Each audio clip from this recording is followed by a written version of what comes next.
depuis 5 semaines. Stoyanka, par exemple, petite ville située au carrefour de plusieurs routes stratégiques.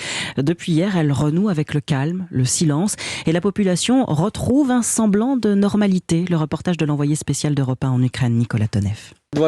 Pendant 26 jours, ça volait de tous les côtés, les roquettes, les missiles. Enfin du passé, Stoyanka en ce jour 1, sans bombardement. Que la vie recommence à sa façon dans ce genre de situation. Les bouteilles s'entrechoquent, mais ce n'est pas un apéro. Le magasin a été bombardé il y a 2 semaines. On vient sauver des voleurs, ce qui peut l'être. La guerre n'empêche pas les goûts de rester. Les maraudeurs préfèrent les vins rouges secs de l'ancien monde, moins les rosés. Et sur les alcools forts, c'est parti entièrement. C'est une préférence de client. Vous arrivez tout de même à en sourire. Il le faut, il le faut.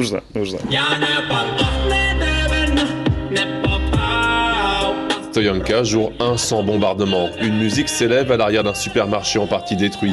2 hommes de la défense territoriale, enfin au repos. Il faut écouter et se détendre, se changer les idées pour remonter son esprit guerrier. La guerre crée plusieurs choses, la destruction, la séparation, la mort et aussi l'union des gens. 3 inconvénients pour un avantage, l'union des gens. Maintenant, tout le monde s'est uni et tout le monde cède. Stoyanka, jour 1 sans bombardement. Mais les corps abandonnés, non loin de là après les combats, sont toujours présents. Facteur de discorde entre civils et militaires. Il y a beaucoup de cadavres. Je ne suis pas un militaire. Je suis juste un homme. Si je peux aller là-bas, on peut aller les chercher. Pour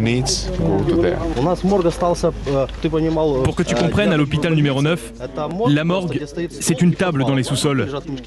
C'est ça la morgue. Les frigos, c'est fini.